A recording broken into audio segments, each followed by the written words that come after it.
Good afternoon, welcome to vlog 6, week 16. I'm doing something different today where I'm speaking with somebody. You are? Tim, And where are you from? Washington, D.C. in the United States. Lovely. When did you arrive? About a week ago. Okay, is it your first time? No, second time in Kenya. The last time I was here, I stayed about 30 days. Came here to do some work with the NGO, and fell in love with the place. So I'm back to potentially be an investor. You're looking for investment opportunities here? Yes. Can you tell us what industries you're in and Okay. My primary business originally was in IT. So I used to do IT consulting and project planning. We're starting to do some work in AI space. So Kenya has a strong AI presence. And also I have a secondary business where we invest in Airbnb properties. So I'm here currently looking at some opportunities within the rental business. I'm just going to ask you, what jobs are going to be taken over by AI immediately? Immediately, Yeah. okay. Well, I guess it depends on the area, but I think in the U.S., design. many jobs are going to be impacted by AI. A lot of manufacturing jobs, robotics and AI. I can tell you we have driverless cars already as taxis in the United States, so that's going to be, the Uber business is going to be impacted. We have experimented with driverless trucks, so some of the freight transportation businesses will be impacted in some cities. Not only impact jobs, but it will enhance how we live, right? So those AI tools, just like the internet, it expanded the offerings. There'll be new jobs that's created for those people who are savvy in that. So, but I'm here to participate in that movement here in Kenya, and also the diversity of people and cultures are beautiful. The African culture is authentic, and it has kind of a spiritual roots here, grounded for many of the people, and that's a strong interest of mine. Yeah. Are you located anywhere else in the world, or are you just focused on Africa? No, I have property investments in South America and the Caribbean as well. So I work in multi-continents. So I love emerging markets. So I've invested, and I started about 20 years ago investing in emerging markets because I saw great opportunity, great returns, and lifestyle benefits. So, and then I ventured into South America as well. So I have a pretty strong holding there. And so my next target is Nairobi. Nairobi, okay. The first important question for people is how to financially do it. Are there jobs for them? How can they make it work? Well, I think it really depends on your profession. I mean, there's a lot of digital nomad opportunities here. The infrastructure's good. They have strong internet, a very strong creative community. They have a strong orientation towards using new technology like AI, cybersecurity, financial audits. So I think that's an opportunity for those groups of folks. I think for professionals who have specialized disciplines, international relations, international security, entrepreneurship, I know that Nairobi is a prime opportunity for entrepreneurs who can bring talent and resources here. So that's a great opportunity for those people as well. So I think there's many different opportunities depending on what your professional discipline is and what you're interested in. Yeah. And what about visas? Well, they have a pretty wide variety of visa options here, so that's good. It's an open country. Not every country you want to invest in is open in terms of visa investment. So the entry is good. The Nairobi government is very much focused on having an open economy and allowing foreigners to invest here, and making it very welcome. So I really love that from the spirit. In some countries they're closing the borders, and in some countries they're opening the borders. And this is an open border country. Obviously there's some structure, but it's set up to allow people to integrate and participate in the local economy. And especially American citizens, because you guys get 5-year. Yes, 5-year visa. Why just you guys? Hopefully they will bring some of our investments here and integrate with the Kenyan people, and bring that combination of resources and talent. So that's what they're trying to create. They're also going to create it other places. I know some European countries have special visa options as well. So I think that's the government looking forward to what the potential opportunity that they can bring to the Kenyan people. Warm water, yeah? What? Perfect, it's okay, yeah? Thank you. Now I'll add it to this. Thank you. Thank you. See? Lemon or lime? Thank you, brother. And the kind Kenyan people, of course. Obviously, pleasant. I actually wanted to study the psychology behind how pleasant they are. Like they're always pleasant and welcoming, accommodating. Right. What is it? They just have such a warm and beautiful spirit, and something about their soul, you know, that you can almost feel. You know, you go to some countries where people have so much wealth, but for some reason they don't have this warm soul and love in their heart. And that really attracted me to Kenya. It's one of the things I love about. Do you think they're like that with outsiders, or they're like that just in general? I think that's their natural self. I think Kenyans give you what you give. You bring love, respect, energy. You know, they give it back to you. They multiply that energy, right? If you come here with a kind of elitist attitude, you know, with bringing your own culture and you don't adapt to their culture, then they're going to be less warm because that's the energy you're giving off. So I think people give you what you give. I like this one quote. I like your vibe matches your tribe. Absolutely, it's true everywhere in the world, but it's particularly true here. So I think you come here and you integrate into their culture. They're gonna love your love's gonna get multiplied. If someone is looking to say they've already been here and they're looking for investment opportunities, where would you recommend they to begin? I would say property. Right. Well, I think there are many. I mean, for me, real estate is a strong interest of mine, particularly in the emerging market. Not only for potential rental income, but capital appreciation. It's a great way to protect. If you built some wealth, it's a great way to protect and expand your wealth in multiple currencies. So if you're American, you don't have all your money in dollars and in one geographical location. You want to spread that risk across multiple currencies and different geographical areas. So that adds strength to your portfolio, right? So I think it really depends. For other folks, perhaps building a business in a country that's open for business, like Kenya might be an opportunity, or just a place to have a better quality of life for somebody. A life that's a little simpler, better quality food. The weather here is fantastic. So you can't put a price on climate. You know, you can move to a great place, but this climate here is ideal. And so I think it really depends on what your goals are. But I think Kenya can accommodate your goals depending on what they are. So I think it's really a little soul surfing, but I think there's something special here. Yeah. Okay. An example of property here, which I find really attractive, is we've seen a billboard, like $50,000 for one, new build, like what we just saw now. Yes. And how it worked out, it was you pay the down payment, which is 10%. Right. So let's say that's $5,000. Correct. And then the balance is paid across 34 months. Yeah. You could buy Yes. to rent it. I mean, Yes. if you kept doing that, you're sorted. As a market for someone who has limited financial resources, this is a great opportunity. I mean, you can come in, you have a reasonable down payment, you have a very flexible and progressive payment plan that allows you to manage your money and build something. Many places you travel in the world, particularly as an expat, it's a cash acquisition business, and the price per square meter is significantly more in a major city like this and any other part of the world that I go to.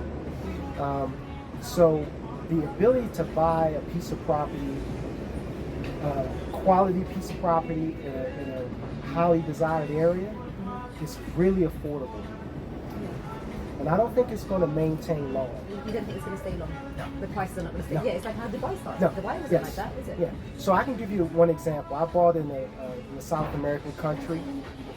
I started buying property about 7 years ago with a very similar feeling about this location as I do about Nairobi. And I was right. I have property that I bought 6 years ago that has gone up 2 to 3 times in value. And I'm from the United States. Those opportunities don't exist. Okay, unless you're a commercial developer, it rarely happens. And so I think Kenya will be the same. The price per square meter for an international city is extremely low. international city, but I still see it as virgin opportunity. Yeah. And I want a piece of it. Yeah. You can see it's that they're coming because there's buildings being built there. There's one there. Right. Walk 3 steps Right. without seeing a new Right. tower being built. Look at the restaurant we're in. It's beautiful. Yes. I mean, this is just beautiful. I mean, it's green, it's lush, it's peaceful, Yeah. and the safety here. That's the other thing. Yes. I mean, there's lots of countries that are great, but Kenya's generally safe. We had security. You have to sign in, show your Yes. ID. There's barbed wire. There's security. Yes. 24/7. There's Yes. cameras. Like You can there's go gates. out. You know, you have to be wise, but it's relatively safe, right? So I think that's another thing. I mean, if you can come here with your family, there's many international schools where you can educate your kids well. So I think that's another element of Kenya for families who are looking for a better quality of life than where they are. I think you can offer that for a family as well. So I think the offering here is vast. And I think as people come and spend time here and experience it, I think it becomes just evident that this is a strong possibility. Yeah, my son is in international school here. The first one was in Westland. It was a bit expensive. It was 180,000, which is around, say, $900 for the school bus.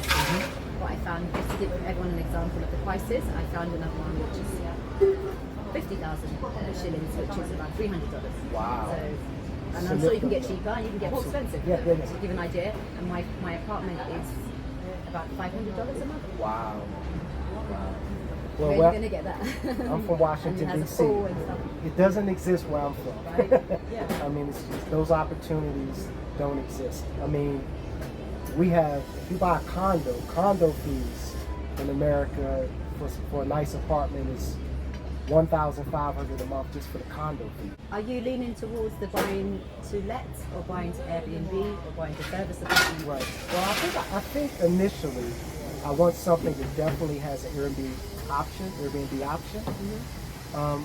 But I'm going to consider perhaps a larger apartment where I can rent to international people who are coming in for the UN, World Bank, new families that are relocating here for employment opportunities. That might be an option. Yeah. So I'm going to kind of make a decision between a larger unit for a family or what I want to participate in short-term rental in one of the premium locations like in Westland or something like that, maybe Riverside, where people are coming for, let's say, 30 days or 2 weeks.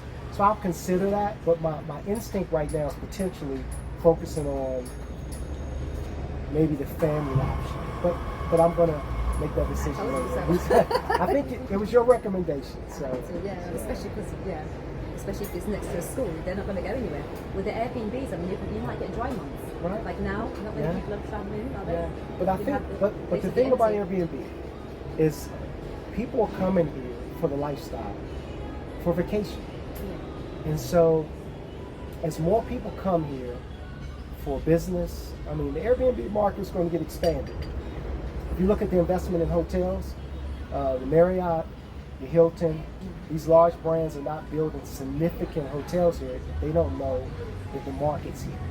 So it's not just the Airbnb market. People are making major investments. That new big JW Marriott, they could have built the JW and not built one that tall, that nice, and made that kind of capital investment. Where is it? Downtown. Yeah, it's down in Westland. So there's some pretty major developments. So I know the Radisson chain, I've stayed in a couple.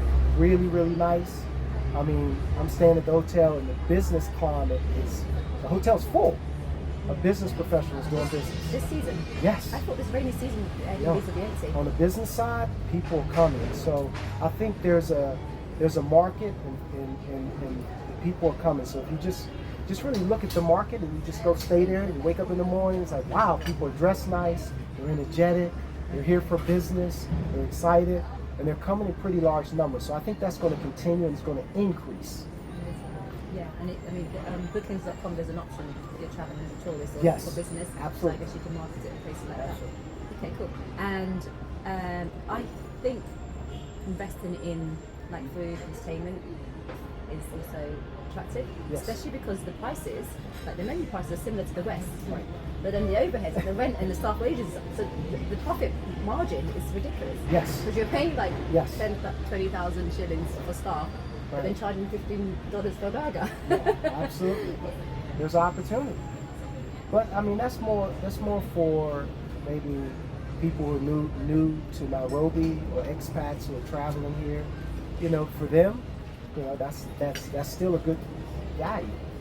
I mean, a burger in some places are $25. So for here, they're 15. It's a pretty good deal, Yeah, right? even So, on Uber Eats, you see the prices. It's from like say $6 up, 1,000 shillings. yes, You get. yes. But we also got to look at this globally. Look at the economy globally. When you think about places like London, France, as a country, Paris specifically, Washington D.C., Chicago, New York. You go to most major cities, it's getting increasingly difficult to have a high quality of life here. The cost of living is extremely high. The traffic, the stress, the noise, the pollution, and people are looking for, you know, a different quality of life in terms of health, in terms of your time, right? And so community, and then you look at the geopolitical stuff that's going on in the world. Some people are really discouraged with what they see, and they're looking for a place like Nairobi that's grounded in its roots and its culture.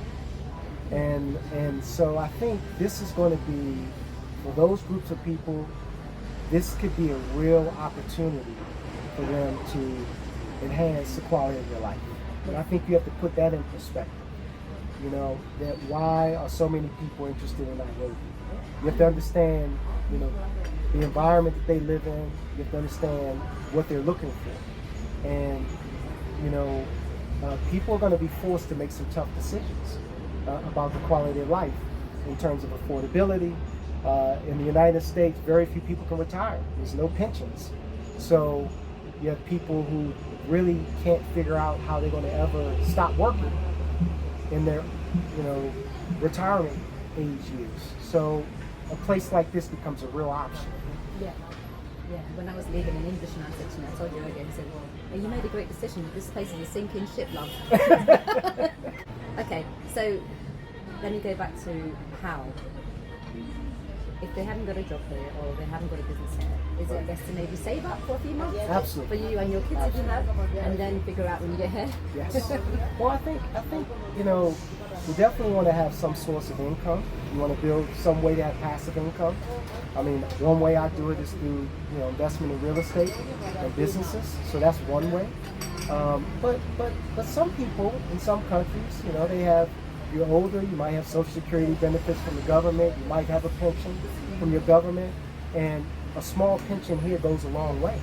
So there are people that have been progressive in saving money, but it's not enough for them to live the way they want to live in their country. Yeah. They can bring those funds here and live much better. Yeah.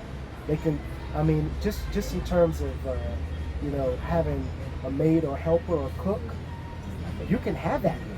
I mean, it's integrated into the culture, you know. So I think, you know, people are looking. So, for example, in South America, I know a lot of people that are moving there in their retirement age.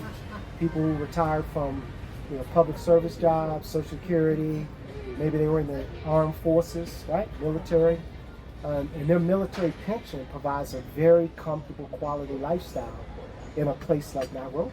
What age were these? Like 60s? No, some people retire after 20 years. It might be in the 20s. mid-40s. 45 in the military, maybe people come out of the police department, some older people, 50, 55. I know some corporate executives who have done very well, and they're taking their wealth and they're bringing it to places like Kenya, building their wealth and living a very high quality lifestyle, and they can live here the rest of their life and not work because they built a nice nest egg in London, for example, right? So I think that's an option. So I think people are looking for those options. And I would challenge anybody to travel. It changes your perspective and really see and experience and feel what a place like Nairobi offers. I think you know, you can't feel, smell a place through a camera. You got to invest. I knew about visiting through YouTube vlogs. Ah, Austin's and all these guys. Yeah. Rainy and that, yeah. What about for those who are younger than retirement age, who are still working or self-employed? And this is virgin territory. Come and build a life. So would we say for them to save up, save for Yeah, 6 months? save for 6 months. Yeah. Come here. How much roughly? Well, I They think need, like, I mean, rent is basi- around. They can get a apartment for like $300 a month. Yeah, $300 For a studio, even less. save. I don't know, $4,000 or $5,000. Come here for 6 months, and the same level of entrepreneur spirit or hustle you need in your country, bring that desire Yeah. into this virgin land Yeah. and build a beautiful life. And I think the other thing for many countries that speak English, Kenya is a great option. I love South America, but you know, if you're going to integrate into that culture, you have to know Spanish to do well. Do you? Right? I understand it. I would say a medium. I need to learn a lot better, but to really get immersed in the culture, you have to be able to communicate.